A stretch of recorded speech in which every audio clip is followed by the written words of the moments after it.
hitting that wide, but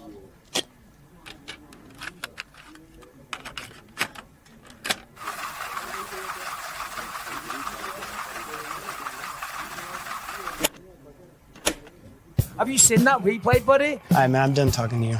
You can't be done talking to me. You're right here facing me. I back. Trust me, I back. Dana! 60 G's, baby! But I'm not impressed by your performance. It's normal.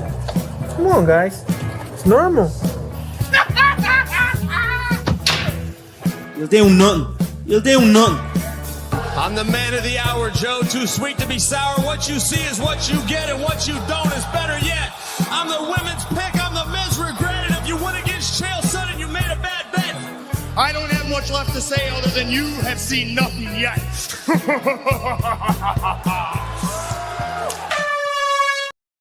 In fact, we show fans, fact we show people. Then we are back with another episode of the prediction show. And this week, joining me are my brothers.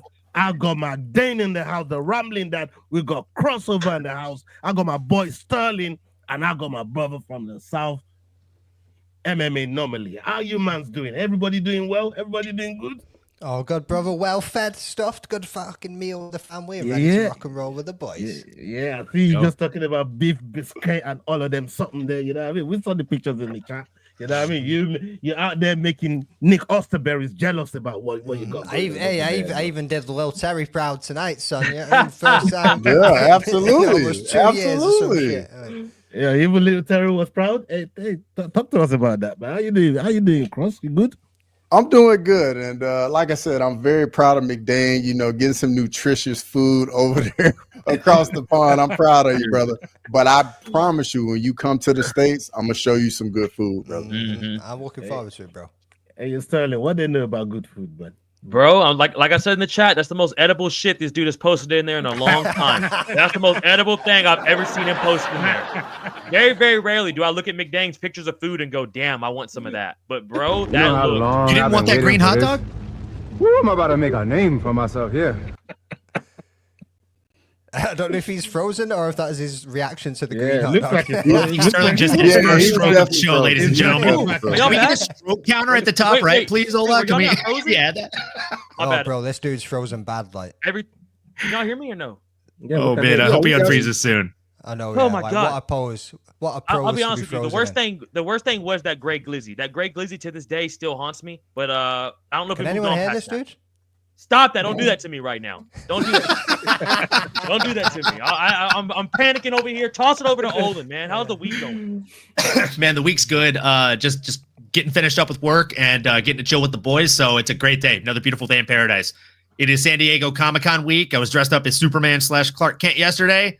Going to be a scruffy looking Nerf herder today, and tomorrow and the next day I'll be Wolverine and Logan. So I'll be honest with you. This is the longest my hair has been in like probably 5 years. I get a haircut every 2 to 3 weeks, and it's driving me nuts right now. So I can't wait to meet my barber at 7:30 a.m. on Saturday morning.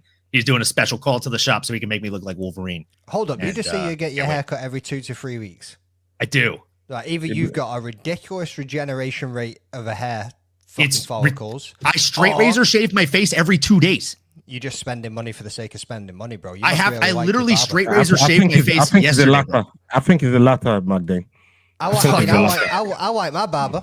I like shooting the shit. I like my barber. That's who I was drinking with last night in Comic-Con. I don't think that's cool every 2 to 3 weeks. I know, yeah, bro. Ain't getting my money every 2 to 3 weeks. Literally lives with his barber, and even he don't see his barber every 2 to 3 weeks. Hey, don't. No, genuinely, if I don't, I'm a caveman, bro. It's bad. That front over there in the corner, he don't see his barber every 2 to 3 weeks either, man. You know what I mean? So I don't know what's going on here with Oli. That man's barber's called Beck. You never met him, no? Bro, I go to the barbershop to hang out, man, and just talk. Shoot shit. Brother. My comic book shop literally has outside of the freaking barbershop is a leather couch with a book stand. And on the book stand, there are 2 different types of books. You got Marvel and DC graphic novels, and you've got Playboy centerfolds. Like, it is the coolest barbershop I've ever fucking been to, and the boys are fucking dope as fuck. So Yeah, bro. I go kick it with the boys every 2 to 3 weeks. More so if I'm doing it every 2 weeks, it's because I've got client calls and stuff. And I've got to look. Shout out all the barbers though. We need them boys. Them boys be holding. Bro, I believe in your barber, man. Believe in your barber. Hey, on our third or fourth drink last night at the bar, I literally told my barber as we cheers, I said, brother, here's to you. It is incredibly hard to find a consistent barber, a consistently good barber in today's world. And it is that much harder to find a consistently good person, and you check both boxes, man. With good prices too, because these boys be charging $80 now for haircuts, and you're like, bro, what are you talking about? What are you talking it's about? dumb. It's Bro, dumb. 80, like 60, 80 bucks. I'm not being I've seen barbers that charge that. My barber charges luckily like under half that because he's a good guy. What kind of barbers do you lot go to? No. We don't go to those. We don't. No. We don't do that. They're like massaging your ear. You guys like to joke about me spending money, but no, I don't fucking waste money, kid. No. The barbers are tripping. Hey, if the barbers are talking $15, better get me the fuck out of there. Yeah, man. bro. Like, My barber's $15, and I tip that man $5 extra every time. You know what I mean? Hey, that's a good deal. That's a good deal. There was an older Korean guy named Tony, that's the and that only deal. motherfucker charged $20. Clean ass haircut every time. He'd be on his little headset. Didn't even have to have conversation. Just quick in and out. I miss those days because let me tell you, I'm not paying $20 anymore. But I'm also not paying anywhere near fucking 80. Sterling is dying on that mountain alone. I never said I did, motherfucker. All right, don't put those words in my mouth. I said there's people that charge 80. I would never dare put anything in your mouth, Sterling. With all due respect. Sounded like you were, mate. It sounded like you were. I mean, when I grow up, I want to be like Cross. Like, you don't have to pay nothing. Like that, you know what I mean? When I grow up, I want to be like Cross, man. You know what I mean? I want to go to the barber shop and just hang out there for free. Got nothing to offer them. Have a bald head with a big bald front. I want to be all of that, man. You know what I mean? When I grow up, I want to be like Cross. Cross walks in and says, "You're not getting my hair. You're not getting my money. You'll get my conversation, though. That's it. You gotta pay me for that. I might just charge you for that too." Bro, I charge the barbers for my presence, dog. I charge them for my that walks out of a barber shop with a profit. Sitting in there eating the candies out the bowl and shit that's sitting on reception. You know what I mean? Yeah. Hey, big up everybody that's in the chat, man. Salute to every single one of you. Man. Salute to all of you in the chat. Magden go look after the chat for us. And now we got a confession today. We got No Slice Production is in some kind of hiatus right now, man. You know what I mean? So we're gonna run this shit old school. You know what I mean? Old school, none of this semi-automatic gearbox. Proper manual gearbox. That's how we go run this thing. Hey, do you want me to bring up some pictures at least? I could bring up pictures real quick. No, fuck the pictures, man. They're stuck with us. They are stuck with us, bro. This ain't a comic book. This is a novel. These boys are just going to have to read and follow along. No picture books today. You know what I mean? They can. Bro, this is 5 ugly dudes for these motherfuckers to be looking at. Hey, speak for yourself. I was going to say like maybe like 3 or 4 ugly dudes. Like some of you guys are decent looking, you know? What's up, Big Ron Betts in the chat? How you doing, man? I hope you enjoyed that fight card last weekend too, bro. Hell of a card. So I'm doing a betting experiment this weekend. I'm betting exactly against Ian Parker. He is minus 66 units this year. I should profit. Holy shit, that's funny. Right for me, you've got to document that experiment because that sounds like it could catch some traction online. Especially if you hit. Hey, I ain't gonna lie though. Like, I trust ugly people more than I trust fucking good looking. They fuckers they'll say. No wonder you don't like me. Is that what people mean when they say I have a trustworthy face? Ola, wait, you just took my favorite compliment and made it into an insult for me. Man, you know what I mean? Oh, what was that? And your Daffy shows up. Oh, the mute mouse is here. Fuck you, McDane. I know that was you. Don't play with me. Don't play with me. Show us your hands. Fucking hands are right here. Your Daffy shows up. Try and hit this mute button with my cock. 1 minute. We're talking about ugly people that I trust, and this guy turns up. Like, you know what I mean? What you saying, yo, man? Everything blessed, brother. Don't be rude. Don't be rude. And he's frozen. Oh, God, dude, you gotta stop stealing the Wi-Fi from the neighbors. You know they're still on dial-up. Oh my God, bro. Let me get a picture of that motherfucker right there. Should we all do the same face again? Should we all do the same face for the screenshot? I'm gonna put that right on his chin, right? I'm gonna put that cursor right there on his chin, man. Hey, There he is. did you get it, man? Did you get it? I got it, bro. I got it. That's Alright, bro. hilarious. I lost bro. all of that. Hey, yo, Yeah, He, wake came, up, in, he son. came in so ready and Wake up, so son. confident too. That's the best part. Yo, can I ask you? Ola, you just for hit the- that just for the people- concentrate before you came on, didn't you? Oh, Hey, facts, hey, facts, You're facts. Yeah, he right. You're did. right. Yeah, he did. Exactly. He Yeah, definitely he did. I can did. tell. He Yeah, got that twinkle in his eye. Yeah, man. Yeah, Yeah. He did. He did. Hey, yo, let me ask you this.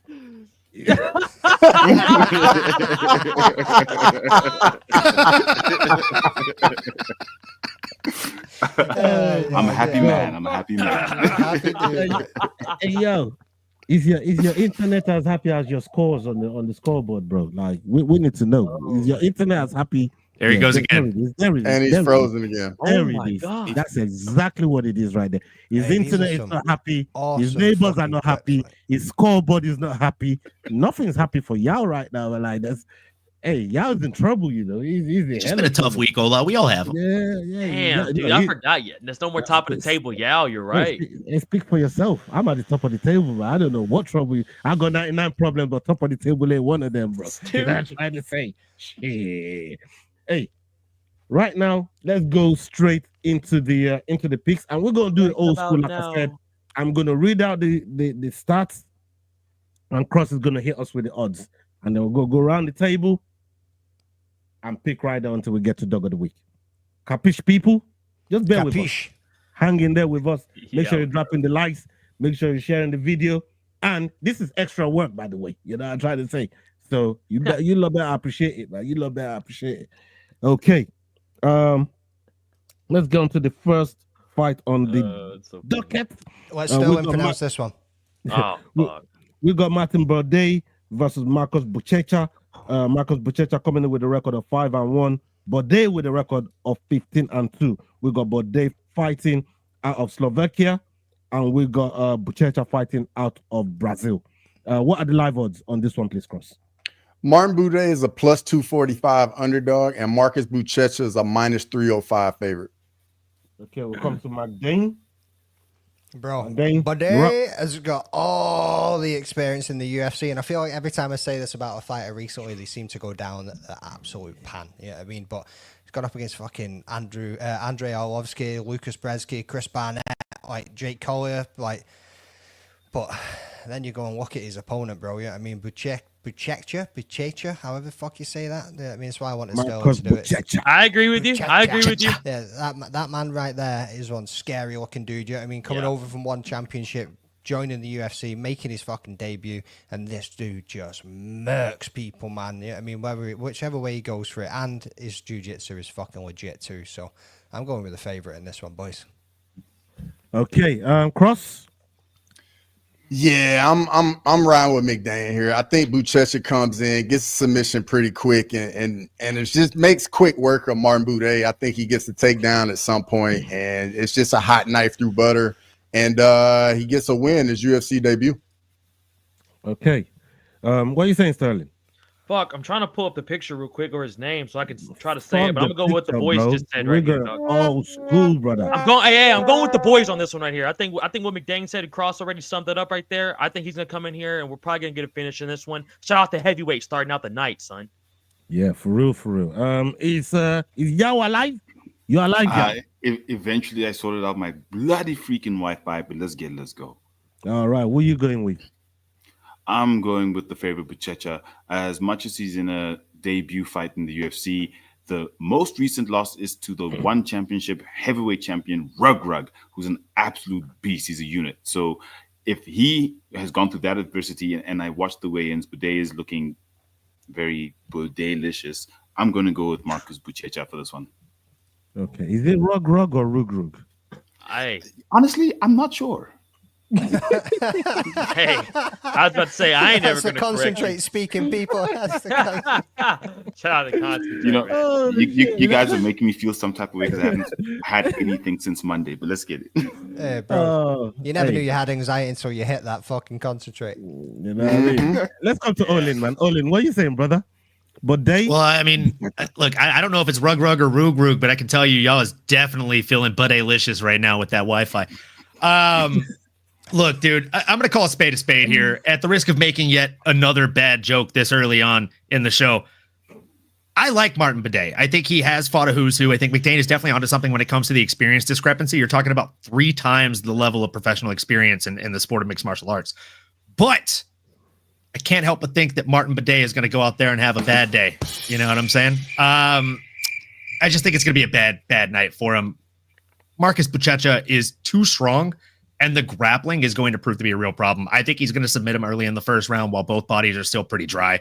He's going to make a real good showing for himself, and then he'll realistically, in a fairly shallow division with 35 signed to the roster in that division currently, he, with a flashy win, could see himself fighting for a top 15 spot in his next fight. Okay. Yeah, as you lot are rolling in, we see the count going up on the live counter. Make sure you drop in the likes on the video, people, and make sure you're following everybody on the panel. We got the Rambling Dad, we got S-Dogs MMA, Crossover MMA, Kick Him in the Head Kick Pod, MMA Anomaly, and indeed the Fight Week show. Make sure you're showing love to everybody that's on the panel, people. Okay, this is going to be a full house. I'm going with Buchecha as well for all of the reasons that the guys have mentioned. I don't see Bidet really getting anything out of this fight. So it's going to be Buchecha. It's going to be Buchecha for me. All right, we get on to the next one on the docket. We got Mohamed Yahya versus Steven Guyen. Steven Guyen coming in with a record of 9-2, and we got Yahya coming in with a record of 12-5. Yahya fighting out of Dubai, and we got Steven fighting out of the USA. What are the live odds on this one, please, Cross? Muhammad Yahya is a plus 310 underdog, and Steven wins a minus 395 favorite. Okay, yeah, we're sticking with you, Cross. Yeah, for me here, I really don't think Muhammad Yahya should really be in the UFC. I mean, this guy got chopped up brutally in his last UFC fight against Cal Fernandez, and I just think the leg kicks are he's too susceptible to him. Steven Wynn's got very high output, lands over 7 significant strikes per minute, and I think he's going to make easy work of Muhammad Yahya. Yeah, man. Anyone think Steven Guyen looks like Anthony Pettis? Oh, is it me? Yeah, you kind of look like it a little bit, don't it? Yeah, man. Sterling, what are you saying, bro? Bro, I'm going with Steven on this one. I'm not going to lie to you. I thought this was going to be a Cross to Magomedov heavy card right now. We're very early, but I did not see him going to American this early right now. But I'm going to agree with Cross on this. Steven's just a bad little mother pooker, son. I think he's going to be way too fast for homeboy. And if it goes to the judges, it's probably not going to go in the Americans' favor here. So I think he's going to come out here and hopefully get the job done. So I got to go big Steven. Okay. Yao? I'm gonna go with the favorite in this fight in Steven Guyen. I think 2 losses on the trot. He's not looking good. Yaya's just not looking like he's UFC material right now. So I'm going with the favorite, Steven Guyen.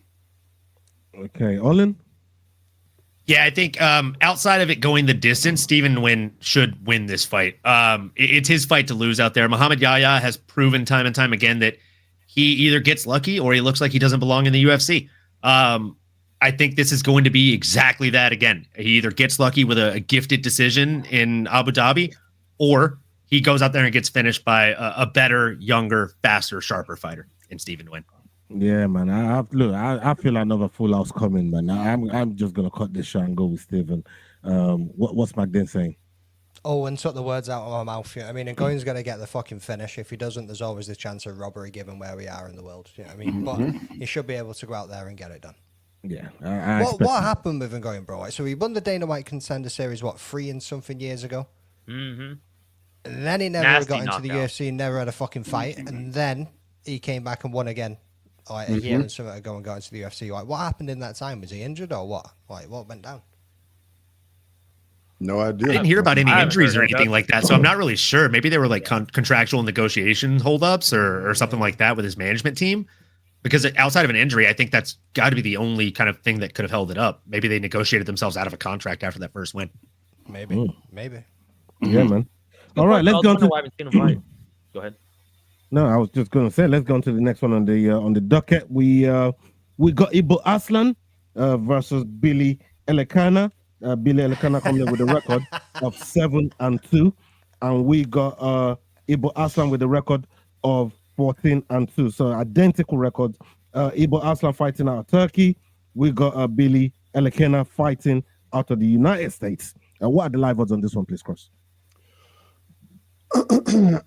So Ibo Aslan's a minus 298 favorite, and Billy Elikana is a plus 240 underdog. Is it still so, Owen? Is it still so? Yeah. I mean, Ibo Aslan, man, he just let me down. That guy. Yeah, we'll find out in a minute where you're going with it, man. But Sterling, let's come to you first, man. Where are you going with this fight? I'm gonna, Billy? bro. I just talked all that shit about Cross, and now I'm about to fucking eat shit. I can't go against Billy on this one, dog. I know. I want to just be real and just rocking my Americans right here, but I think Billy's gonna get finished, son. Ibo's a fucking dog. I think he's gonna come in here and throw Turkish hammers at my boy Billy Elikana, and so I got to go Ibo here. Yo. I'm with Sterling. I'm going to go with Ibo Aslan. I think the level of competition that Elikana's faced in his career is just not to that level.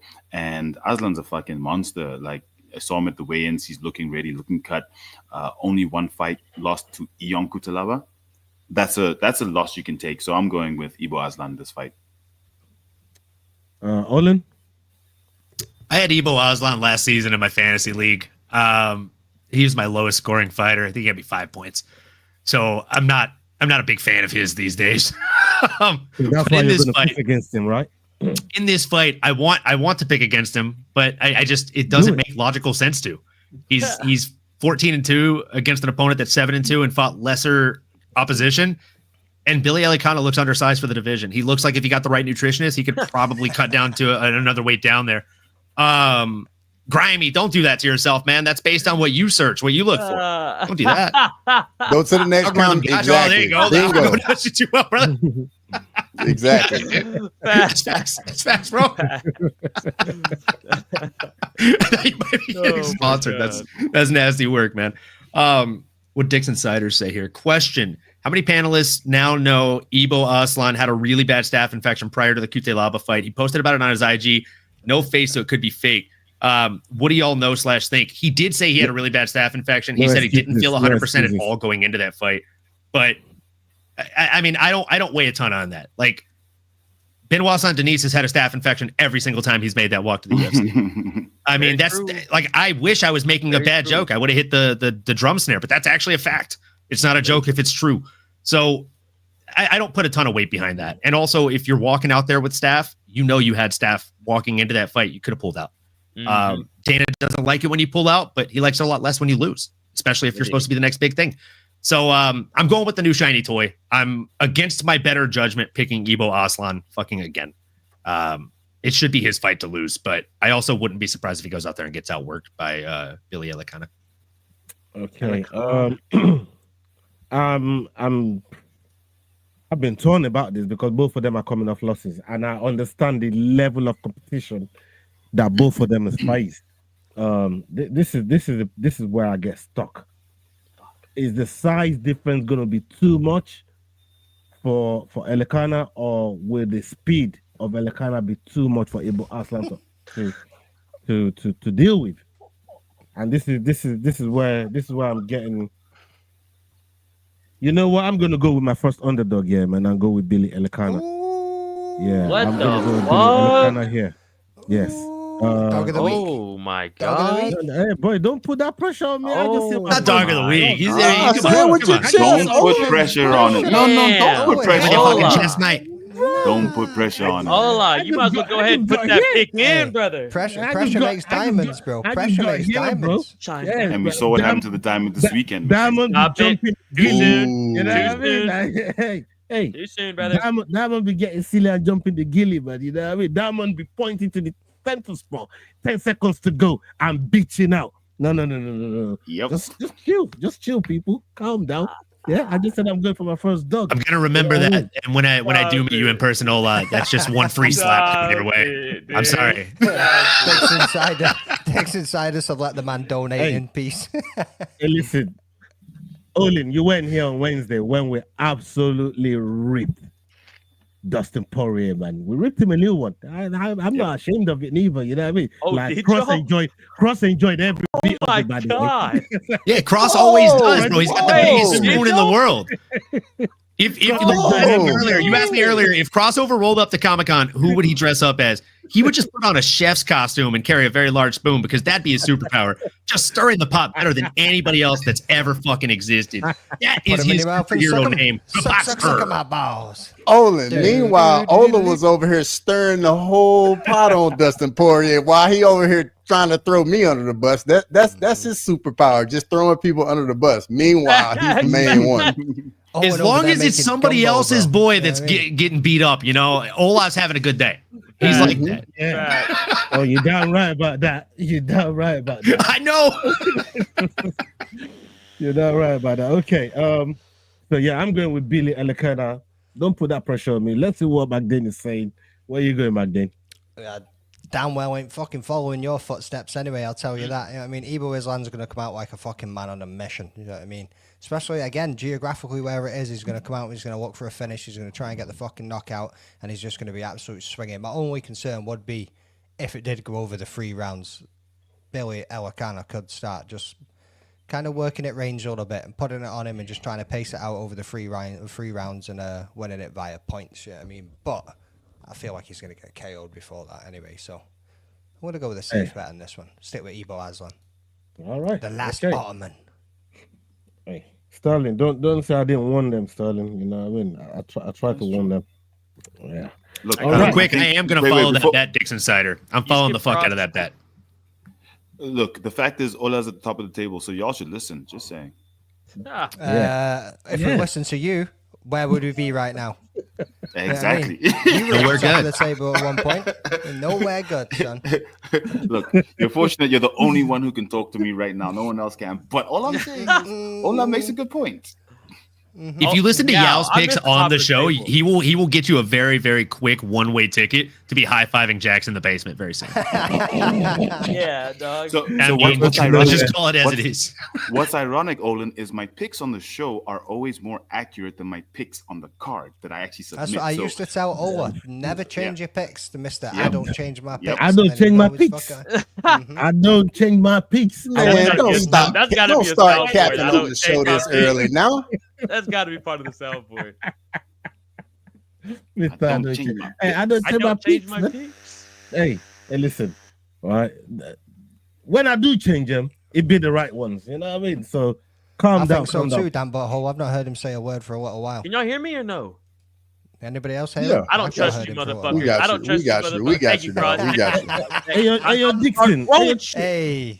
What's Dixon talking about? That's being a flip flopper. Like, come on now. Like, why would you label me that type of? I ain't no flip flopper. I just make good decisions. You know, it gets you to the top of the table. That's what it does. Good decisions. Yeah. Okay. Now let's go on to the next one on the docket. We got Amanda Ribas. You skipped Snoop. See how we do? See how we do? It's always your own people, man. Just always turn it back on you like that, man. I know you wanted any part of this picks, man. You know what I mean? Talk to me. What you going with? Billy Elikana or Ibo Aslan? I personally think Elikana is a little too small for light heavyweight. I think he's more of a natural middleweight, and I think in this matchup, man, he's not going to be able to offer up anything out there to really back up Ibo Aslan. I think Aslan's just gonna walk him down and beat him up. Yeah, you know what? I'm about to change my pick. You know, I think I like what Cross just said there just now. I think. Let's move on to the next slide. I think Cross made hella sense. Yeah, don't listen to me, people. You know what I mean? You follow me, you go to hell, but don't do as I do. Just do as I say. So yeah, I think I'm gonna. It's gonna be a full house. Man. He's flip flopping, boys. He's flip flopping. Going out there on the ledge by yourself. That's your thing, right? You like being the only guy out there. Well, on my own island. It's a trend setter, not a trend follower, folks. You think I like to be on my own island on my own? I know you do. If you're gonna be commenting in this chat, bro, I was waiting on Big Dave, bro. I don't know what's going on. I don't know what's going on. That's my bad. I don't know. Like I just sent 27 comments in a matter of 16 seconds. I was out of everyone. I was like, McDane's about to say something within 2 to 3 comments. I was sitting here just it's like it's been so quick. You know, like this motherfucker. Like, no, I don't. I was about to say, who's got the bot? Somebody go and sort that out. Yeah. All right, yeah, we got another fight on the docket. We got Tabitha Ricci versus Amanda Ribas. Amanda Ribas coming in with a record of 12-6, and we got Ricci coming in with a record of 11-3. Ricci fighting out of Brazil, and so is Ribas. What are the live odds on this one, please, Cross? Amanda Ribas is a -205 favorite, and Tabitha Ricci is a +170 underdog. Okay. Yeah, Yao, you're next. I'm gonna go with Baby Shark in this one. Tabitha Ricci is on she has good momentum going for her right now. Saw her at the weigh-ins looking absolutely shredded. She looks very ready. Smaller than Ribas, but I think that's gonna allow her to get in, work the body, take her down, grappling. I see Baby Shark doing it in convincing fashion against Ribas. So I'm gonna go with Tabitha Ricci in this fight. What about you, Olin? I'm going to go against the grain here. I think a lot of people are high on Tabitha Ricci. They think she's going to go out there and get it done. I think Amanda Ribas is going to look to be a little bit faster out there. And realistically, like the thing that stuck out to me the most when looking at their previous tape is her win over Viana Jandiroba. Viana was not able to take her down, and let alone when she did get her down, she was not able to hold her down. And I think that's Tabitha Ricci's most suitable path to victory. And if she can't take down the opposition, Amanda's a better striker than her. She's faster. She lands at far more velocity and volume in general. And though Tabitha is durable, I don't know that she puts her away. I think she should be able to edge out a decision win here no matter what. Right. For me, the problem I have with Tabitha Ricci is I don't think she won that fight against Angela Hill. I'm just keeping it real. She did not win that fight. I'm right there with you, brother. I'm right there with you. Tisha Pennington, I don't think she won that fight either. It's where the fight happened, right? I'm just keeping it real. So if we're looking at it, she would have probably based on eye test, she'll be losing 4 out of her last fight, but it shows she's losing 2 out of her last fight, right? And I'm looking at Amanda Ribas and some of the competitors she's been in there with: Mackenzie Dern, Rose Namajunas, Macy Barber. She's been in there with some of the best in that the division's got to offer. And for me, I've said it so many times on this show. Sometimes your losses are better than some of your opponent's wins. You know, so for me, I'm going to be going with Amanda Ribas here as my first underdog, rather than Billy Elakana. Amanda Ribas going to be my first underdog. How about you, man? What are you saying, brother? Ricci by God damn. Yeah, I mean, I'm right there. I'm right there with you boys. Amanda Ribas all the fucking way. Just again, like I mentioned it before about going with people with vast amount of experience, but it's a little bit different in this case. You know what I mean? You look at who Amanda Ribas has fucking lost against, and it's been the people at the top of the game, son. You know what I mean? And then you look at the last fight, never even mind, like you pointed out, going back 2 more, even 4 more with Tabitha Ricci. But you go back to that Yan fucking fight, whatever you want to call her. Butchered that one. Like you say, the grappling. I understand. I feel like if she can't get the grappling going, she's going to struggle. And like Owen said, Amanda Ribas' fucking striking is levels above. So when she can't take it down, when she can't try and play the point game, when she can't try and take it the distance and go for the decision win, what's she going to do? So I'm going Amanda Ribas all the way. Okay. Cross?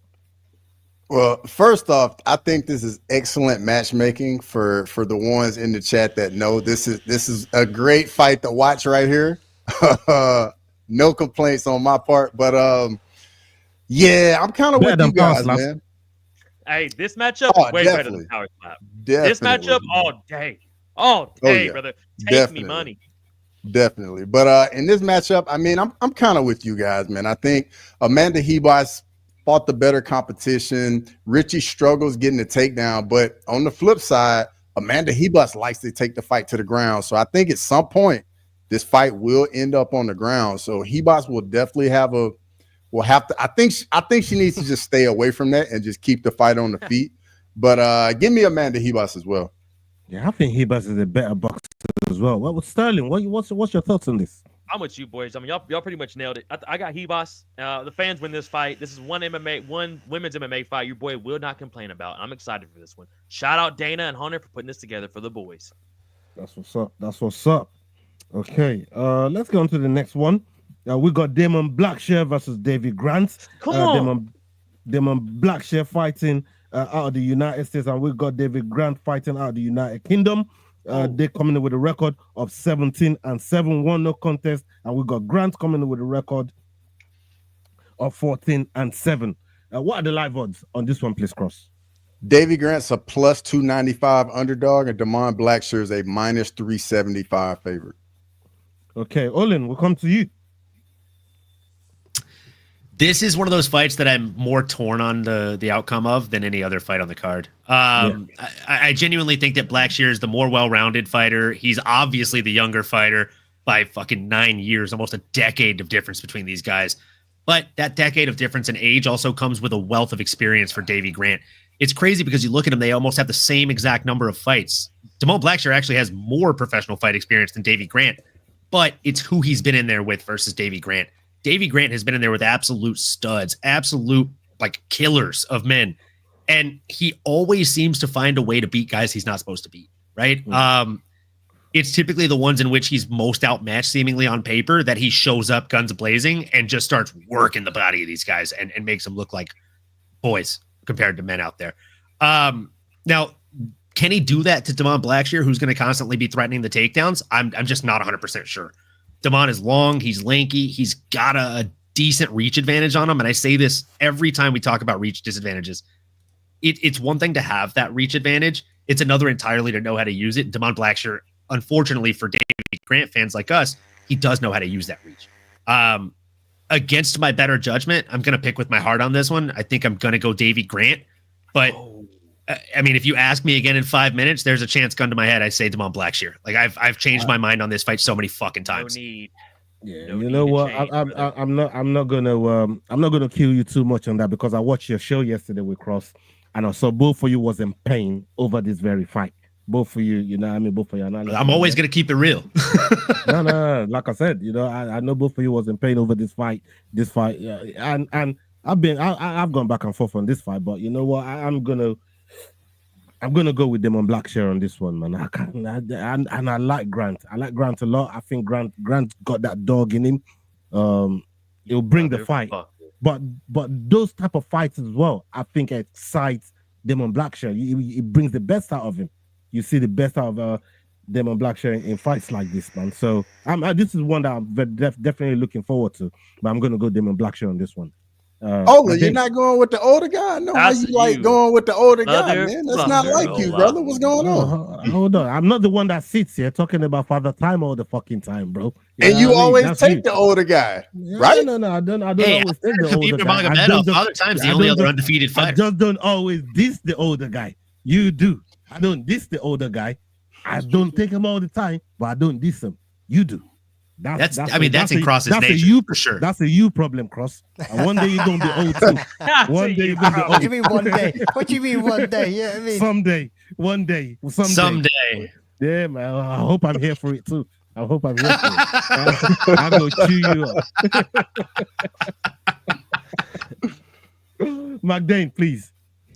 Just before I get to my pick, I want to go and give a quick shout out to Grimy on this one. Out of the 6 guys on the panel, I think Sterling was the craziest to go to the strip club with.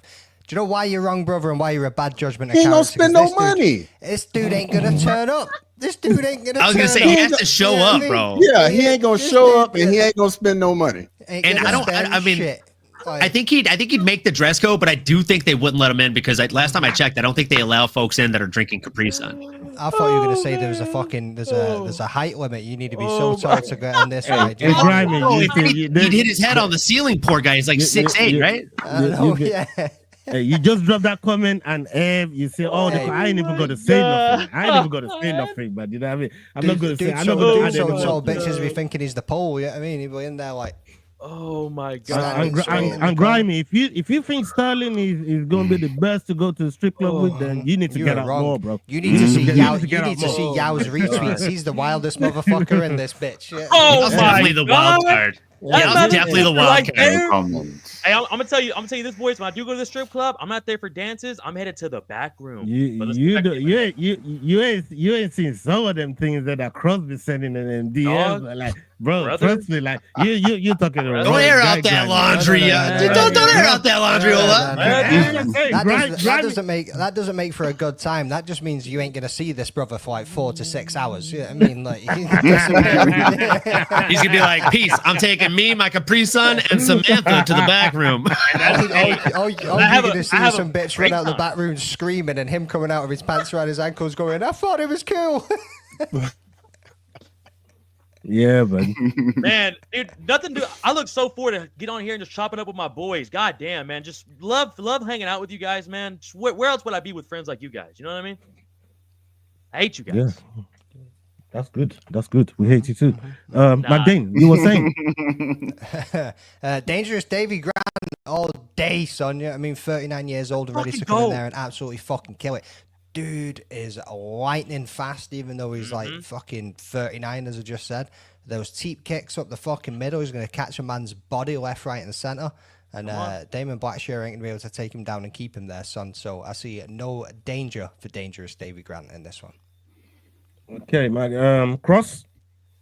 Yeah, I mean, just like you were saying yesterday when me and Olin were talking about this fight, man, it's a really tough fight. I think it's very competitive. Davy Grant's a gamer, very well-rounded, very good output on the feed, very good grappler in his own regard. Damon Blackshear is coming in, with 11 submission wins, but Davy Grant's got 9. Come on. So, yeah, I'm gonna have to go to the USA and Damon Blackshear right here, and keep the party going. Sterling, you gonna pick against your own people again? You racist motherfuckers. I don't know why you aren't picking Davy Grant, all right? This is the dangerous one in the UFC. By the way, people, if you're trying to figure out, the boy, I have on the fucking pod, man. All right, we had the dangerous one himself on the fucking show, man. So I'm picking with the boy no matter what. But even if I didn't have him on the show, people, you're about to witness an absolute war, and you're going to see a dead body Damon Blackshear beat the fuck up, son. All right? I'm going with dangerous Davy Grant, and I'm disappointed in you two boys. Crush, you wanna lean into this one, brother? Or we just skip on by it? Damn. Lean into it, bro. Lean into it. Apparently, you already did. Shout out LaShonda. Hey, you see the response? Lean back. I'm about to say, bro, I took LaShonda within inches of her life, bro. Like she couldn't hang, dog. She couldn't hang. She was fighting for her life. I'm fighting for my life over here tonight. Shit, LaShonda. So LaShonda, you were fighting for your life, LaShonda. Hey, Cross had you like that? Oh shit! 3 years Dagestan and forget. God. Oh my God, LaShonda. Big up yourself, man. Big up yourself, man. You know what I mean? At least you're still alive to tell the story. That's the main thing. Barely. Sounds more like he shunda. Hey, we ain't seen her back yet, Ola. We don't know. Hey, she still can't walk. Yeah, exactly. We still haven't seen her yet. It's too early. Can't make her into the computer. Hey, let's move a couple toes if you're all right. Blink twice if you're alive. You know what I mean? One of them. Yeah. Yeah, bro, I brought her to the couch, man. It was too much. I'm about to say we don't call it the casting couch for no reason. Well, hold exactly. On. She made the casting couch. God, bro.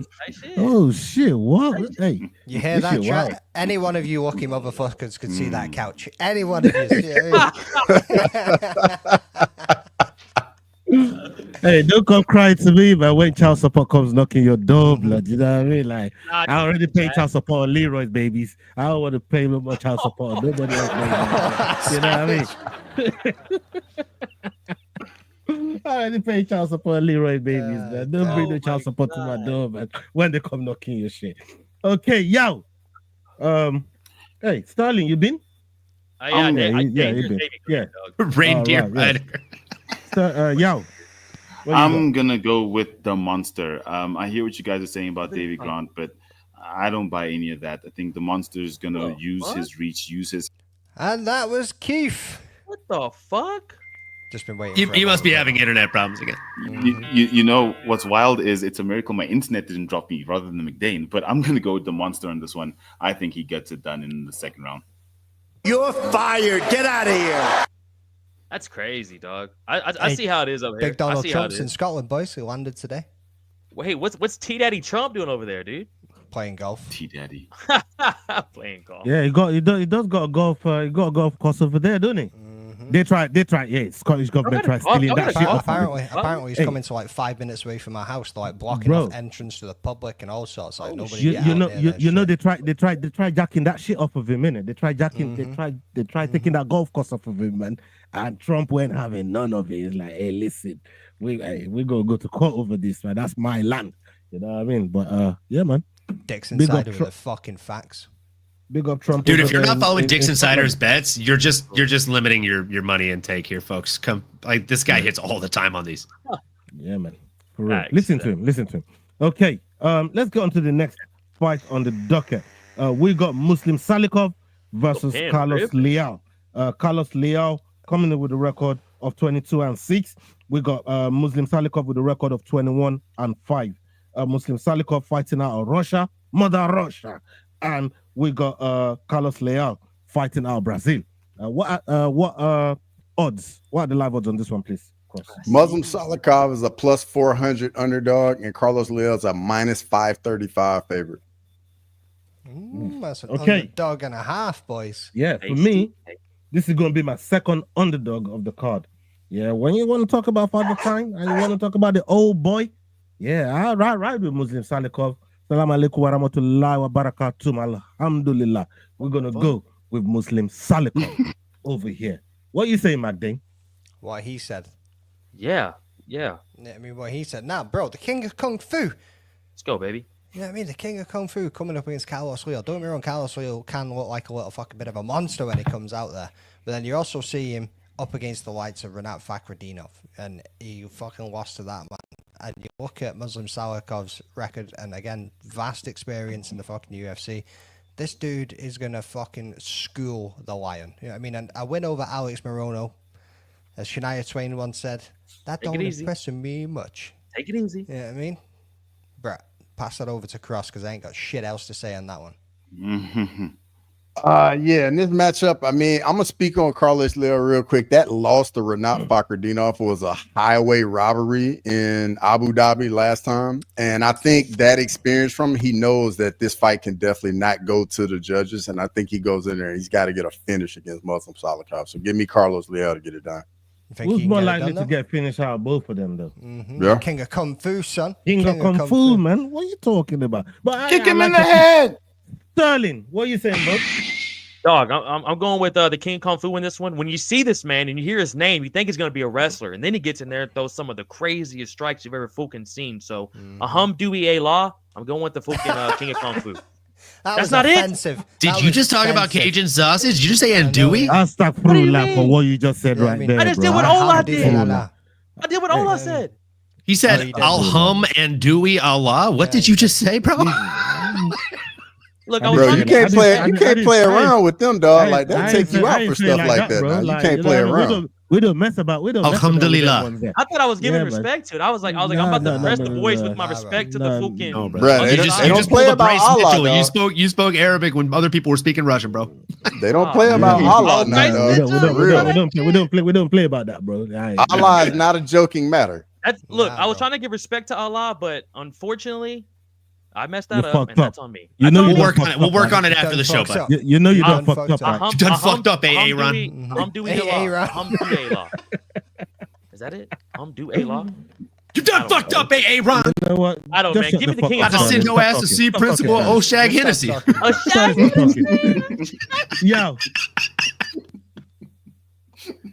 Yo, you're up next, bro. You're up next. Oshag Hennessy. Look, all I can say is kick him in the head. Muslim Salikov, 2 real kick wins in his last 5 fights. So that's all I got to say about that. Muslim Salikov for me. Olin?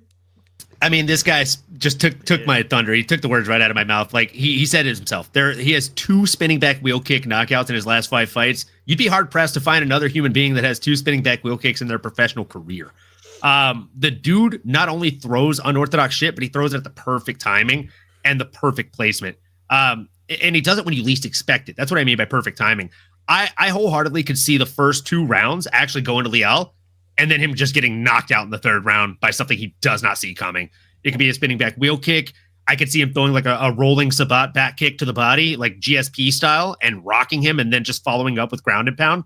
But I do think that, especially at plus 400 odds right now on DraftKings Sportsbooks, Muslim Salikov is a fucking bargain pick, bro. Like, that is juiced odds. I'm throwing a unit on him at that money line. I'm also throwing a unit on Davey Grant at plus 295. And I'm throwing a half unit on those 2 together parlayed at plus 1,825. If you put a half unit on that, you get just under 10 units back. So smart. I like these dogs here. Bars. Like DJ Khaled says, bars. That's what I just said too. Like, Salikov is automatically going to lose round 1. Liel's going to walk him down. If you want to bet Salikov, wait until mid or after round 1. Okay, brother Dixon, I've got a bookie. I live in California, so I have to make these. I can't live bet. That's why I always say I win money when I go to Vegas, because I can. I literally was down $80. Ain't nobody able to read your fucking scribble in handwriting, bro. Brother, like, seriously, when I was at the fights in Vegas, I was down $80, and then I finished the night being up like $200 because of live betting. Hey, where you getting betting money from, bro? Who? Me? No, the man with the new mic. Where you getting money to bet? Don't you worry about that, man. This play just with my money. You play with my emotions. Smoking. These are just hypotheticals, man. Hypotheticals. Are those your hypothetical bets? I like that. Hypotheticals, man. Show us the cheat sheet, bro. Hey, show us the cheat sheet. Shout out, Big Worm. Hypothetical. Oh, Lane asking the real questions. Who's taking Salikov as their dog of the week? Calm down. Wait till the end of the show. You'll find out. What up, Big Perm? Yeah, tune in. Big Worm. Big Worm, baby. You'll find out. All right. Big Worm. And my dun-dun-dun. That does look like a doctor's handwriting. Let's go to the next one on the docket, man. We got Bryce Mitchell versus Said Nurmagomedov. Said Nurmagomedov coming in with a record of 16-4. We got Bryce Mitchell with a record of 17-3. Bryce Mitchell fighting out of the USA. And we got Said Nurmagomedov fighting out of Russia. This fight is happening in the 145 division. What are the live odds on this one, please, Cross? Bryce Mitchell's a minus 142 favorite, and Said Nurmagomedov is a plus 120 underdog. Ooh. Okay, man, Dane, we'll come back around. This is a tough fight, bro. This is like straight down the middle, 50-50. I mean, I'd say the striking is pretty much fucking on par. The grappling's right there with it too, but honestly, I really don't. Either man could win. Either man could win this fight. Like it is very, very well matched. I'm leaning again geographical, boys. Like, I don't think we're going to see a finish. We're going to see it go to a decision, and we know which way that's going to be going. You know what I mean? Said Nurmagomedov all day. Nurmagomedov, ladies and gentlemen. Over 1.5. Ladies and gentlemen. Cross. Yeah, it's Bryce Mitchell's first fight down at bantamweight right here. It's going to be very interesting to see how he looks making that weight cut. Said, usually, his gas tank's a bit questionable, but I think on the feet, he's going to be the better striker. Bryce Mitchell going to be looking to grapple, get the fight to the ground, but Said's got some submissions up his sleeve as well.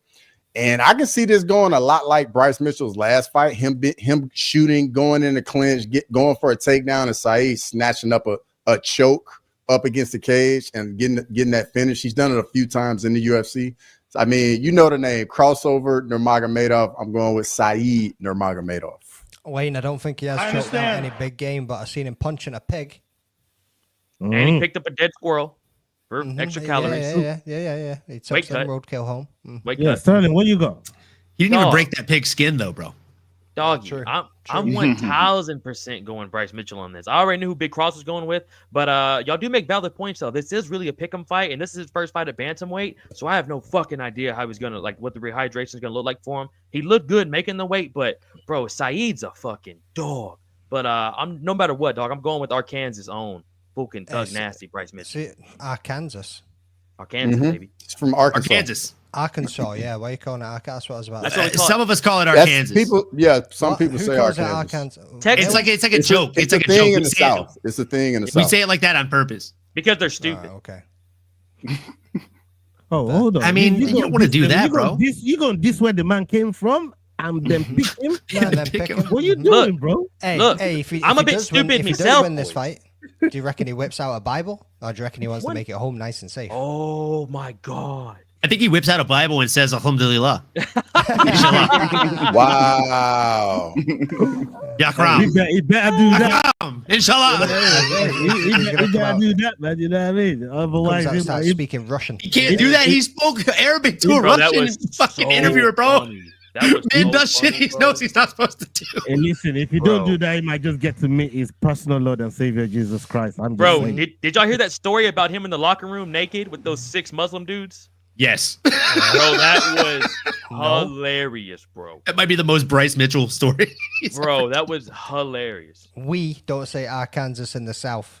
See, Lane knows. Lane, you're in Florida. Lane is from South Florida. That's not Thank the you. South. That's Go ahead, totally look. different. Go ahead, Not Cross. the Get South. that, Cross. Not the Get that, South. Cross. And I can speak on this too because I was actually born in Fort Lauderdale, Florida. Okay, folks. So like, I mostly grew up in the actual south of Louisiana and Texas. North Florida is the South. Once Also you lived get in down to Arkansas South for a couple of Florida, years. it's not the South anymore. If you were in Sounds a little Tallahassee, racist to Wait me. a Sounds a minute. little racist to me. Wait a minute. That's racist. So you just giving part of Florida the South? I thought yeah. the whole Yeah. of Florida was the South. Yes. No. No, That's no, not no, how no, it works, Ola. That's No, not how no. it works. Once you get to South Florida, it's a totally different world. North Florida is the South. Yes, correct. I know it makes no sense, but trust me, So- the Americans in the chat, they get it. So what are the boroughs Exactly. in that in I North missed Florida then that really North really- Florida's like Tallahassee, Jacksonville, that area. But once you start Go. getting by like Palm Beach, Boynton Beach, Tampa. Pompano Beach, down there, it's a little different. Yeah, fuck them. It's a little Gotcha. different. Okay. Yeah. Hey, Lane. Half they Southern, say half you- Brazilian. It's the Brazilian part of her that won't let her Lane, say they say Arkansas. you ain't they say you ain't Southern enough, but no Southern See, you hospitality. see Sporty coming Sporty, from Media. you. Hey, shout out Sporty. Keeping it real. Thank you, Sporty Sporty. Media. Let's go, Sporty I'm Media. telling you, Keeping it a bro. buck. Can't Hey, I'm confirm. keeping it Can't 100 in here today. Hey, Shout out Gainesville. Gainesville as well.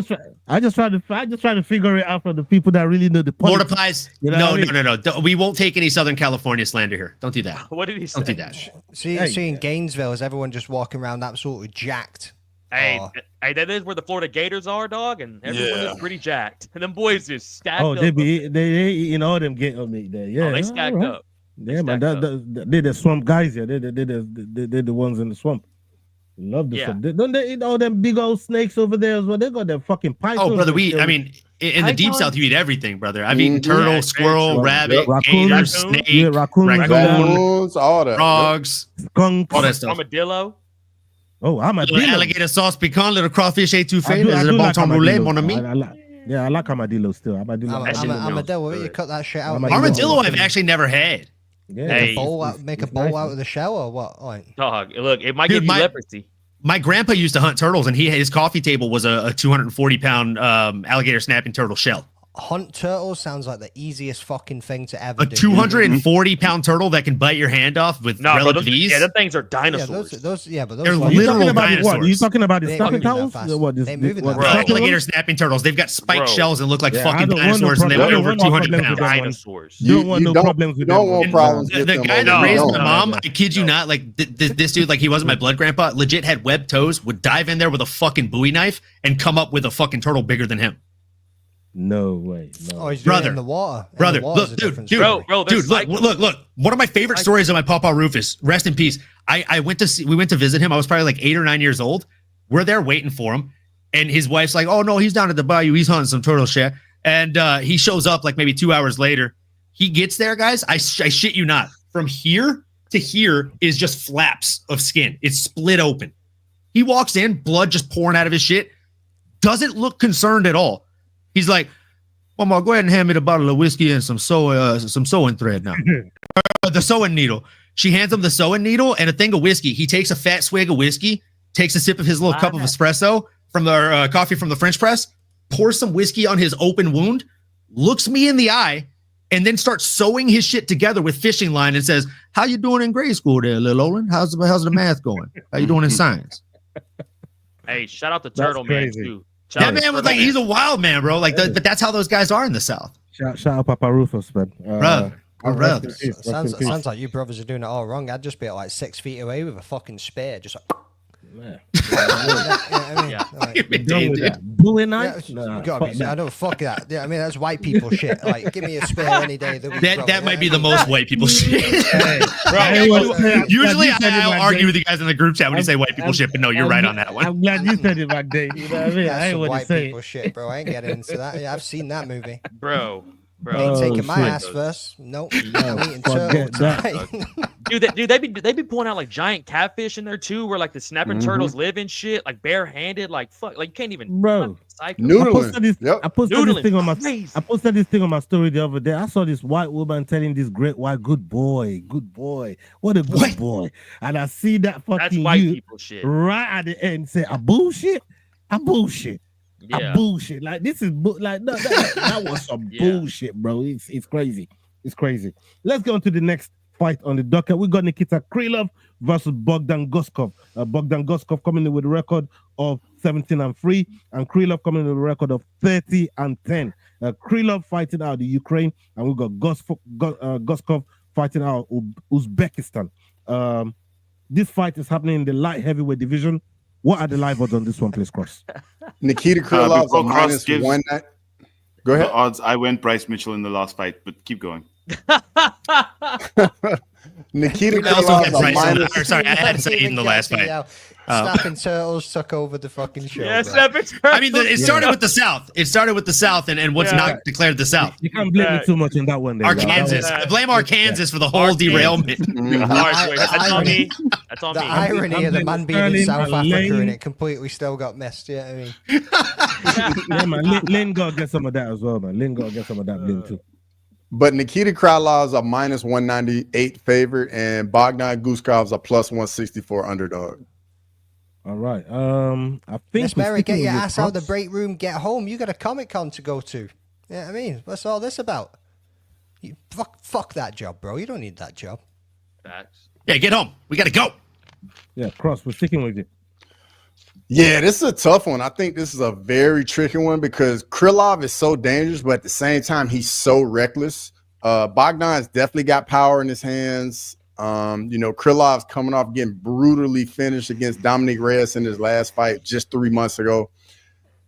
It's a tough one because I don't think really Bogdan's really got any solid wins we really like. So it's a coin flip. I'm gonna go with Nikita Krylov. Okay, Sterling. Dog, I'm gonna go with Anthony Smith's twin brother here, dog. I think Bogdan's gonna come in here and get the job done. We haven't seen him as active recently, and he hasn't fought as high level as Nikita. That dude's a fucking dog. But I think he's gonna come in here and land some bombs against the OG in this thing, bro. So I'm gonna go with Bogdan getting the job in this one. And he's got a sick new back piece. I don't know if you boys saw that. No. Really is turning into fucking Anthony Smith.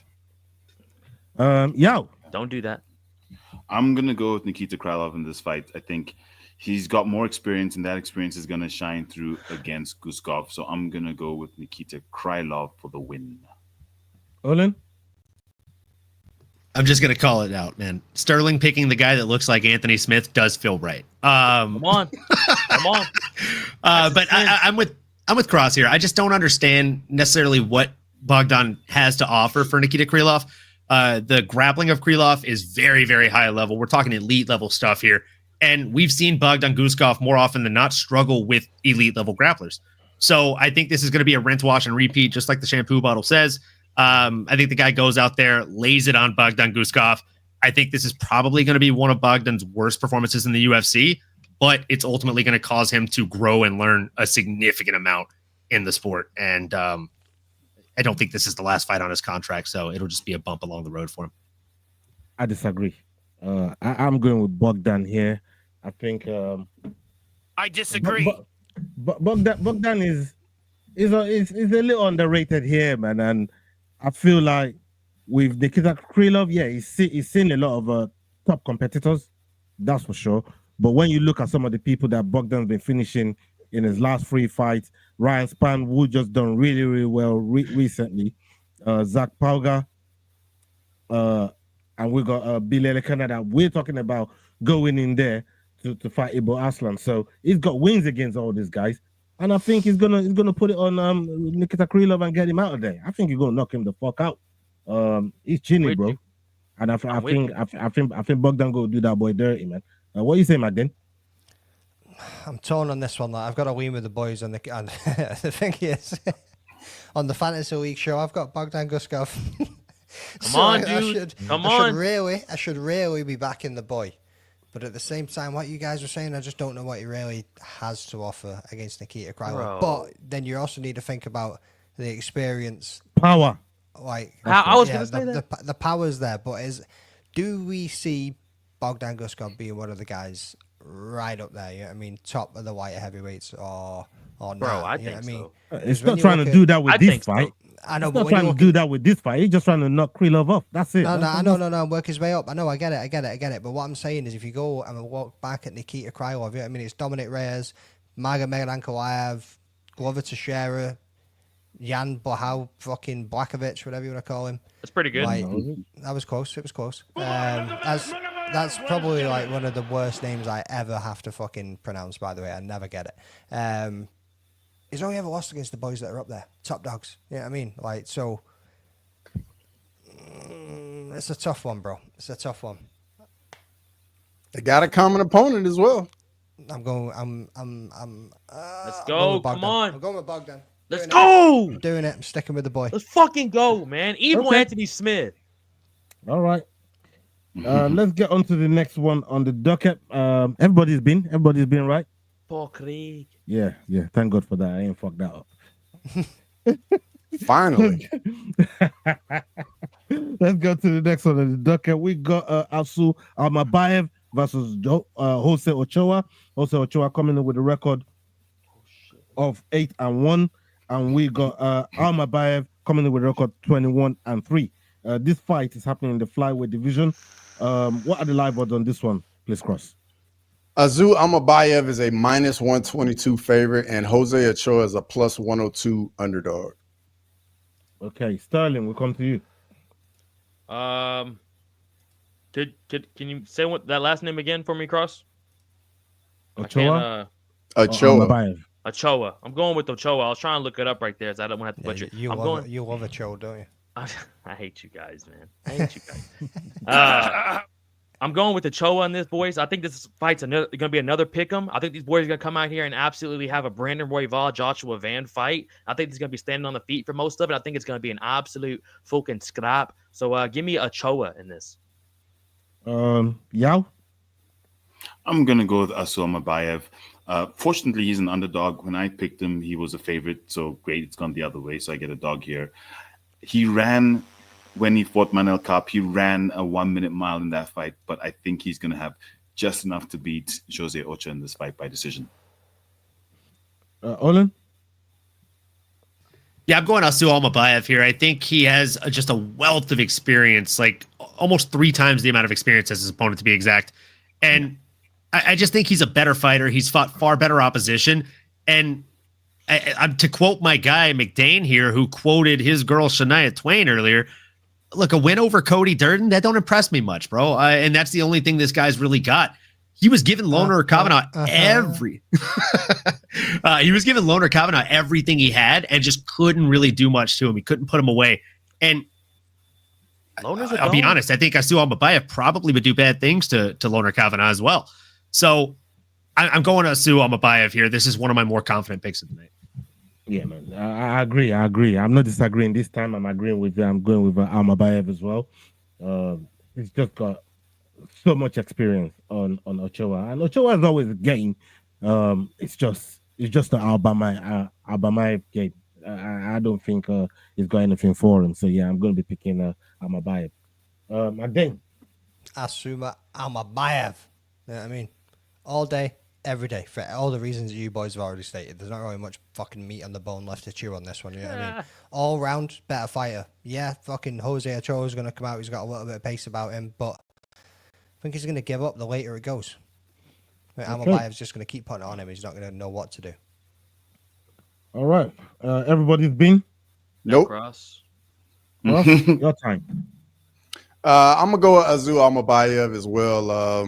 You know, coming off that tough loss to Manel Kopp with the eye pokes is rough, but I mean the guy's a gamer, shows up, got all the experience. Ochoa is very dangerous, got some power in his hands, but I just think the grappling and the wrestling and the pace of Almabayev is gonna get it done. Okay. We got into the next one on the docket. We got Shara Magomedov versus Marc-Andre Barriault. Marc-Andre Barriault coming in with a record of 17-9. Shara with a record of 15-1. Shara fighting out of Brazil. And we got Russia. Yeah, fighting out of Russia. Sorry. Mother Russia. Yeah, the Kali doing me. That's crossing Magomedov's team. I started to feel it. I started to feel it. No, and we got Barrios out of Canada. No, fuck Canada, bro. Fuck Canada, bro. Yeah, Leroy, I said it. I hope you approve. You know what I mean? He'll definitely agree with you right now. Yeah, he will right now. He'll definitely agree with you right now. You know what I mean? I hope you agree with me, brother. Fuck Canada. Yeah, just in case the Canadian government is watching this, I do not affiliate or associate with any of these comments. I'll see you guys in 7 weeks. They can go talk to fucking. They can go talk to Putin. Yeah, Putin send us. You know what I mean? Go talk to Putin. Man. Go talk to Vladimir Putin. These guys. Yao, you're next on this one, brother. So I'm gonna go with Shara Bullet. We know what Shara Bullet can do with his feet. I'm hoping for a head kick win in this one. He's come close a few times. This one, I think, is definitely going to be a knockout, probably the first round. He's too quick. He's taller than Barriault. I think Barriault is going to look for a power finish as he is a more powerful fighter, but definitely Shara Bullet in this one for me. Okay. Olin? Yeah, I'm with you there. I think a lot of people look at Shara Bullet and they think that he's this flashy fighter. They look at him because of the double spinning back fist, which, you know, is a legitimate Tekken move. And he does have great flashy strikes, but I think the best thing about him is actually his footwork, which he has to have because the lack of depth perception due to only having one eye, right? He's got to be evasive. He's got to be able to get in and out. And he's got to be able to adapt to situations very quickly. I think his footwork is his greatest asset in this fight, specifically against Marc-Andre Barriault.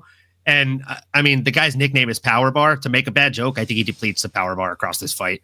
I think he probably does it, not even inside the distance, but inside the first 2 rounds. I could see Shara Bullet going out there and getting a finish over a guy who's looked chinny in the past in some of his previous fights.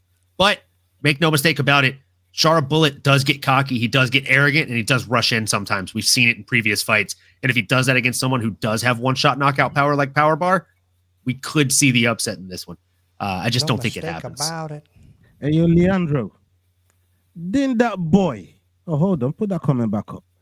Didn't that boy Drake come to the UK and one of his Canadian brethren got seen to in Manchester for talking too much? That boy top 5.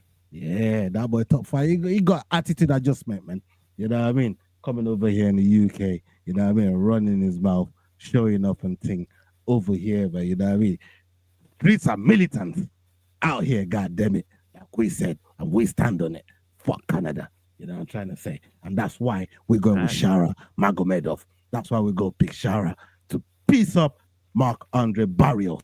You know what I'm trying to say? Maybe if another Canadian folk came around, you know what I mean? Jasmine, maybe we might make some adjustment there. But on this fight, we say fuck Canada. Man. We say fuck Canada tonight. You know what I'm trying to say? Yeah, don't hold me to that on another fight, though. You know what I'm trying to say? But for this fight, yeah, but fuck Canada. Hey, what do you say, Magdalene?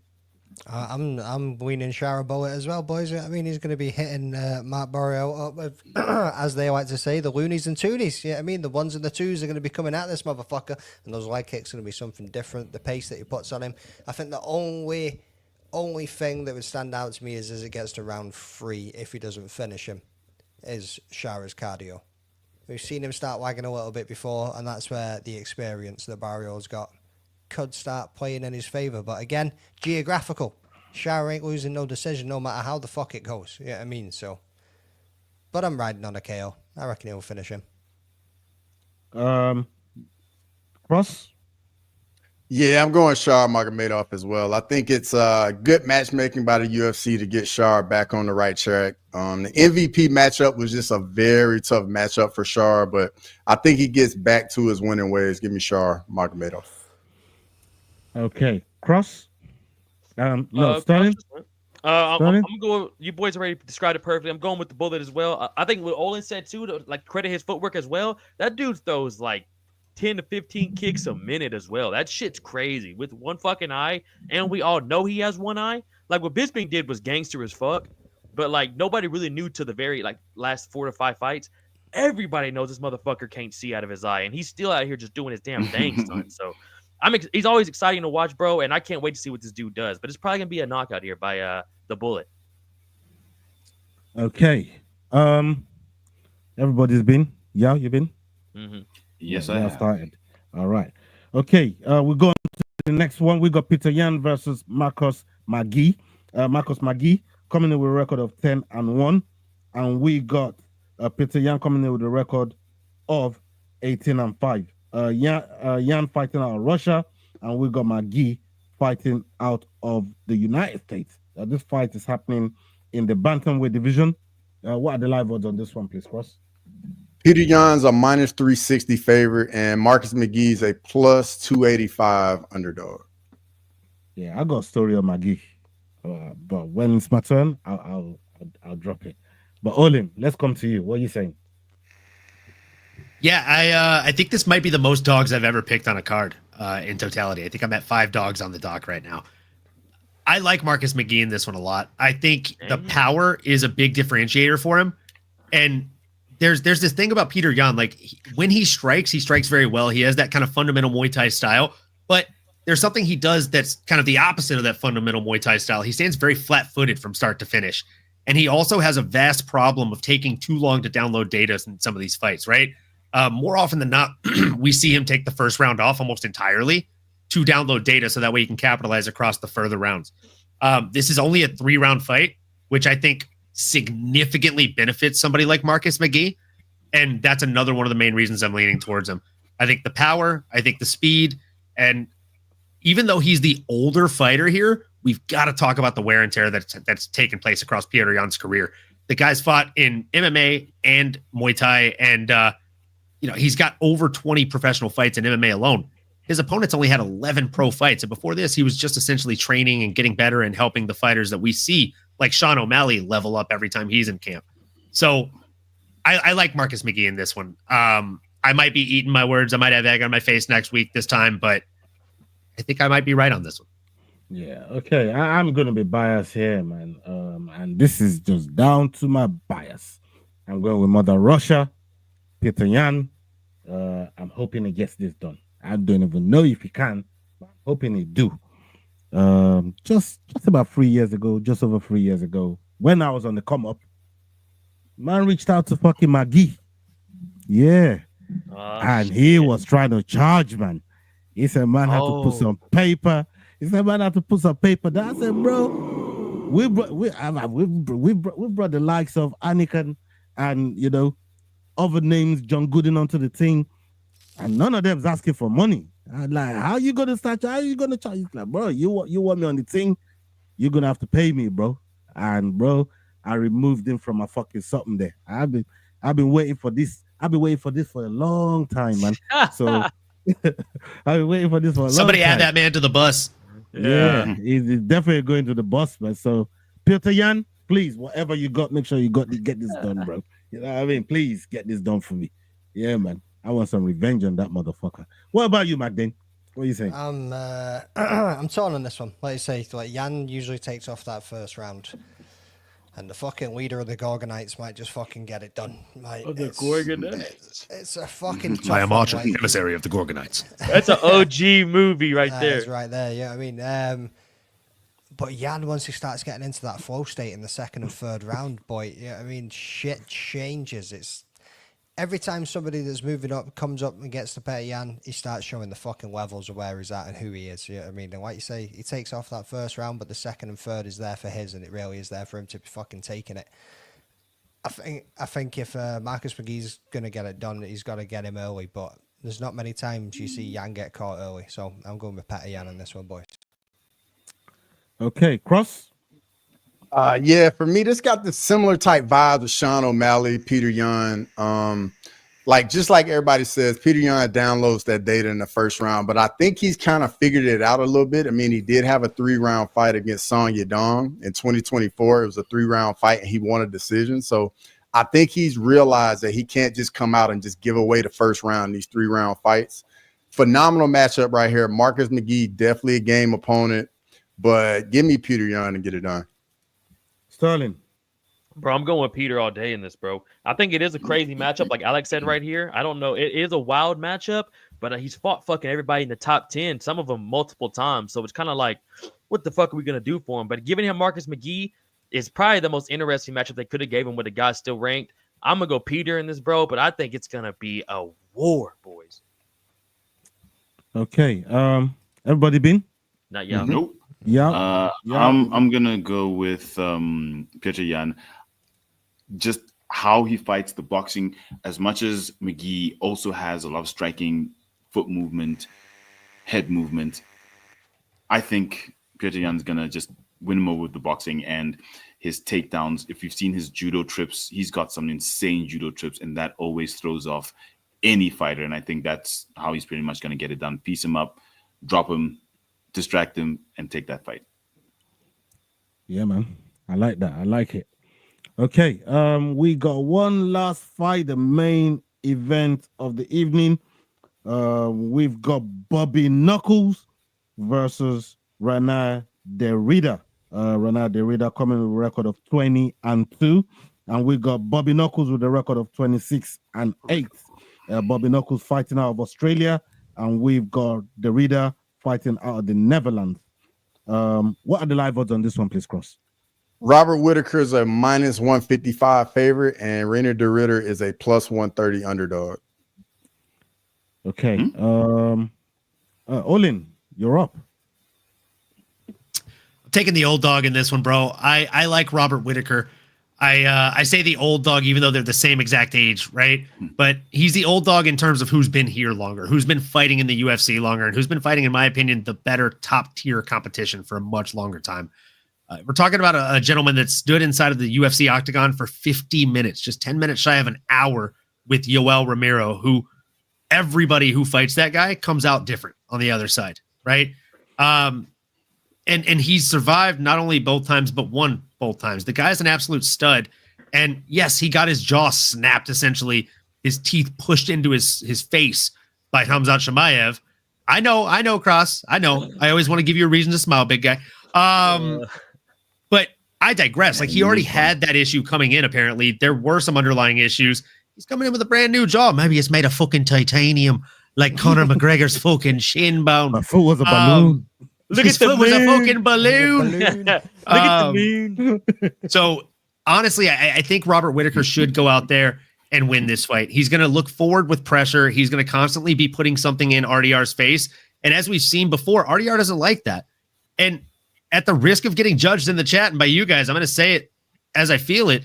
I just don't think the Bo Nickel win was that impressive. I really don't. We've seen the guy get hurt before, and we've seen him have a tailor-made padded record to an extent.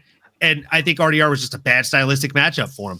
I don't think he's able to implement anything near that kind of damage on somebody as game and war ready as Bobby Knuckles. Give me Bobby Knuckles in this one all day. Yeah, man, I couldn't agree with you more.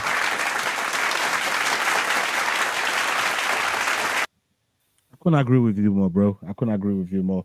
I'm going with Bobby Knuckles as well. I think Bobby Knuckles it's not just got mileage, but we're talking about the abundance of knowledge with these guys being in with some of the best guys that the division has had to offer.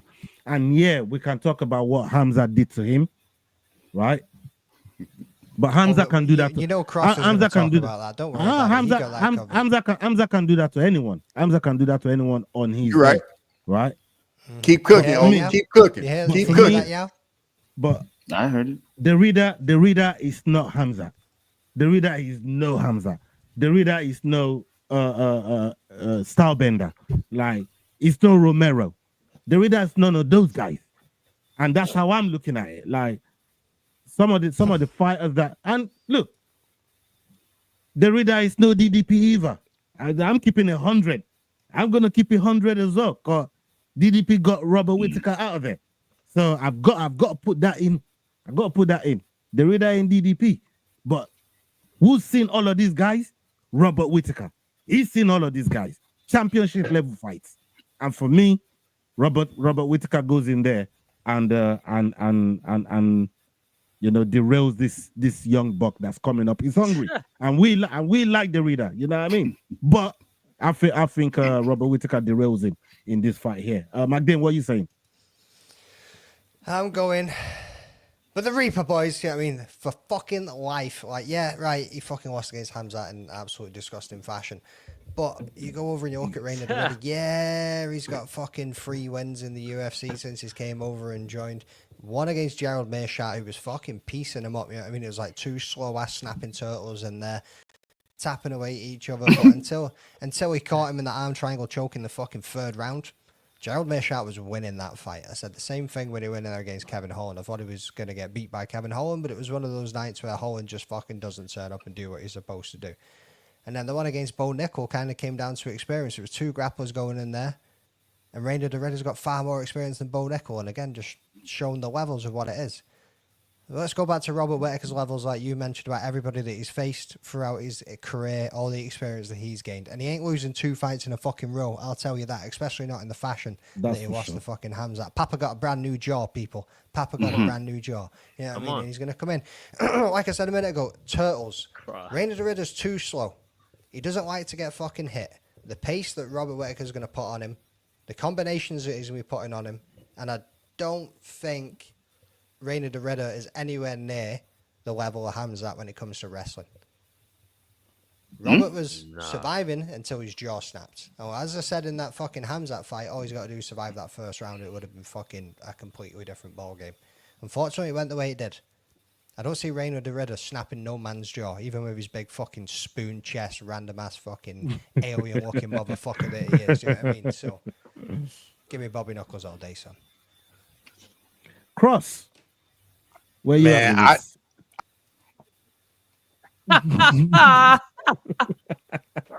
Out here, I always like you know, bro. like for real, boys. You know, like Whittaker can come out here. I think he'll get ahead on the points, piece up Dorita a little bit, but then all of a sudden Dorita can time up, get him in the clinch, use those knees. He's got some of the best knees we've seen in the UFC. Very brutal with the knees. And then at some point, the fight can get down to the ground. If it does, RDR can do his thing on the ground. But I think with this fight being not in the apex, in the bigger octagon, the Reaper's going to have a little bit more room to operate, use that footwork, blitz in, get out. So I'm going with the Reaper, Robert Whittaker. Oh, okay. I'm proud of you. I did not expect that shit. I'll tell you right now. I give Whittaker credit, bro. Dog, hey, I give Whittaker credit, bro. I was not expecting that. He only wants Whittaker to win because it makes the win from Hamzat look better. Facts, it makes it age better. Because if Ritter goes up there and stomps him, then it's like, oh, Bobby Knuckles is older. He doesn't still got it anymore. Yeah, I thought we were gonna get pure. Bro, it's irrelevant. Hamzat broke him, dog. That's irrelevant. Yeah, I thought we were all gonna be taking pure heat. Fucking cross turns up like surprise, motherfucker. Yeah, bingo. I wouldn't expect that shit at all. I'm going Bobby Knuckles all day, boys. Like Fulkin Olin said, this dude was fighting Yoel Romero in sponsorship shorts, boys. This dude's been in the UFC for Fulkin ever. Was at welterweight. Was on the Ultimate Fighter, boys. Bobby Knuckles, one of the hardest nicknames in the fucking game, man. I think it's gonna come out here and, to quote Stone Cold Steve Austin, stomp a mud hole in Reina Dorita's ass. I think this is gonna be an absolute Fulking like remember Abus? I think he's gonna treat a Dorita like Fulkin Abus. I think he's gonna come out there and fuck homeboy up. And it's a bigger cage. And Bobby Knuckles, it got his fucking jaw broke his last fight, boys. And I think he's ready to wipe that shit out of the memory and come out here and absolutely kick him in the fucking head against Dorita's son. I got Bobby Knuckles. Sterling, what does the boost have to do? What did the boost have to do with anything? Well, I don't know. I just was trying to think of a knockout he had recently, and that boost came to my head. I'm just gonna be a No, I think you're thinking of Ikram Alaskarov. Oh shit! Yeah, that one. All right. Yeah, we knew what you meant. We knew what you meant, Sterling. We knew what you meant. You know what I mean? We got you. Try and say Sterling Hey, there a little same bit. thing, bro. Same But thing. the thing here with the reader as well. I mean, we look at Robert Whittaker talking about what Olin said earlier on. This guy's broken limbs. In the first fight, broke his hand against Romero, came back, won that fight, then broke his fucking foot in the next fight against Romero. So this guy is used to breaking limbs, breaking jaws, and coming back and getting wins. And that's why Bobby Knuckles for me is right up there. What are you saying, Yao? Look, for me, it's clearly Renier de Ridder. I think Lord of the Pie said it in the chats. If you watch the weigh-in, de Ridder is much bigger than Whittaker, as much as they're in the same weight class.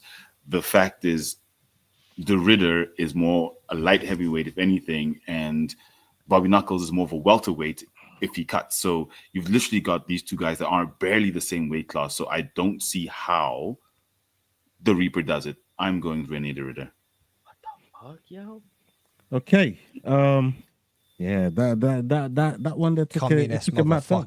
What took the a mad fuck, turn. It took a mad turn. But you- it is what it is. Y'all be like that sometimes. And he's already confessed, you know. Sometimes when I make picks here, it's not what actually goes on the pick shit. You know what I mean? So take that pick there from Yao with a pinch of salt. That's a good point. Take it with a pinch of salt. You are fake news. What does Dogbot say, bro? What does Dogbot say? Yeah, we'll find out tomorrow. It's all fake news. It's phony stuff. Yao, it didn't happen. You sure you've not been talking to Dogbot? Yeah, like in the we'll spirit find of the out game. tomorrow. I'm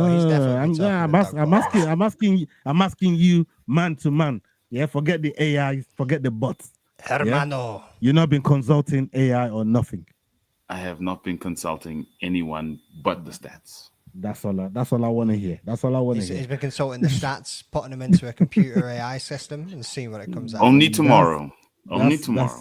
That's what I want to hear. Yeah, that's what I want to hear. That's what I want to hear. I don't trust this shady. Big up everybody that's been locked in with us. I salute to every single one of you. Big up with yourself. Over 120 of you locked in with us live. Legends. Thank you so much. Make sure you drop in the likes. Make sure you're sharing the video and subscribing to the boys as well if you haven't already. We're gonna get to our dog of the week, and I don't know whether to go first or go last. I think you should go first, brother. You got to go first. You're right there. You might as well. You're already opening your mouth. Start that bitch off. Everybody saying go first. Go first. Set the tone, big dog. Set the tone. Dog, you're the All right, CEO, okay. baby boy. All right, okay. My first and my only dog that I'm gonna pick. Not the first, but it's gonna be the only one. Come on. Alhamdulillah, Muslim Salikov. That's not who I It's thought. my dog of the week. It's not who I thought. Not a bad pick. This is not who I thought you were gonna say. Yeah. I like it. Going with it. You I got like the floor. Back then. I might be right there with you, son. I'm just looking over my dogs again just now, but I might be right You there should with have you. went You know? first. Yeah, I I should offered have it to gone you. first. I offered it to you. I don't. Well, I could see the sigh in your face, man. know, When yeah. I dropped that name, I saw the pain, brother. I felt it, man. I saw the He pain. just stole the king of kung fu right out from under my feet. I was like, oh shit. I offered it to you. Dude, that fight's gonna be a war. That fight's gonna be a scrap. Liao's a big motherfucker. I'm just trying to kill time for McDane. I'm just trying to fill in. Davey Grant. Dangerous. Let's man. go. Hey. Let's fucking go, man. Come on, McDane. Fuck. Let's go. Okay. Let's Hey, back yeah. you, boy. Let's He didn't fucking want roll. to. Good job, He didn't want to champ. pick him. Look how long it took him to pick him. Right? Nah, let's I've got fucking to pick something go. different, boy. Yeah, I mean, I've got 10 points to fucking pick. Yeah, I mean, so I've got like to get something in there different. I can't be following your ass. Dude. The dangerous one. What do you say, Cross? I'm gonna go a little different. I'm gonna go with Amanda Hebot. Oh.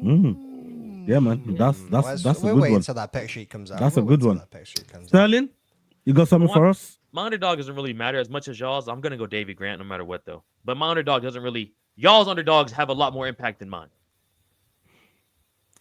Yo. Yeah, I'm gonna go with Bryce Mitchell. I think he gets he's it a done favorite. one way or the other. He's a favorite. No, not an hour sheet. My bad. Now Okay, she's let me a shut the dog. fuck up. So I'm gonna go with Bryce Mitchell. Okay. Yao Olin. just slipped down the list. Cross is moving up this week. Real quick, are we actually getting Amanda Hebus as a dog? Because she's a favorite on the sports books. Well, I don't know because Leroy hasn't put fucking on the sheet, she's a dog. I thought Bryce. Whatever it is, fucking sick. I'm definitely picking her as one of my dogs. But to be different, as we dare to be, we dare to be different here. I'm going to go ahead and go with the main event of the evening, folks. Look no further than Robert Whitaker, or as Secret Juice calls him, Habat Hitika. I think Bobby Knuckles goes out there and gets it done, and I feel I'm not alone, man. I'm not alone in thinking that. I was surprised Cross went with him. Super surprised. I was not expecting that shit at all. Mm-hmm. No, I was expecting to hear something about y'all can't figure me out, boys. Y'all can't figure me out. Yeah, that's why you stepped down the table, bro. That's why you stepped down the table. That's what ended you where you are, Cross. We don't want to figure you out. You're frozen, yo. Yeah, Yell's last video was frozen hard. How's this boy talking about we can't figure him out? Like, you need to figure us out. That's what you need to do.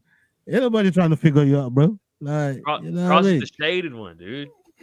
Calm down on that one there, Cross. Calm down on that one. Hey, yo, people, come link up with us Wednesday. We got Dust Up Shakedown, and hopefully we got Adrian Sanchez. He just signed a new contract with the management team, and we'll be congratulating him all week. And Yao, you said something to me earlier on. My boy reached out to me. He said he got some blessings for us, Yao. Yes, sir. You got anything more on that? Just to tease the people, talk to the people. So let's say it involves the Eagle, Khabib, and the FightWeek show. Ola's GOAT. What? Oh yeah. That's Wait. what we got. What the fuck? Don't worry. Stay tuned. Say no more. Say no more, Hold y'all. on. Wait a minute. Nah, cut this. Let's get backstage. Yeah, in the Cut stream. this. In the Get this stream. backstage right now. Yes. Like, Yes. On that bombshell, people. Hasta la vista. We're out. Salute. Catch you on the next one. Where are you gay? Alhamdulillah. Hey guys, this is John Anik from the UFC. You're watching the Fight Week show. Please subscribe. Not now, but right now. Subscribe to the Fight Week show. We'll see you guys on the road soon.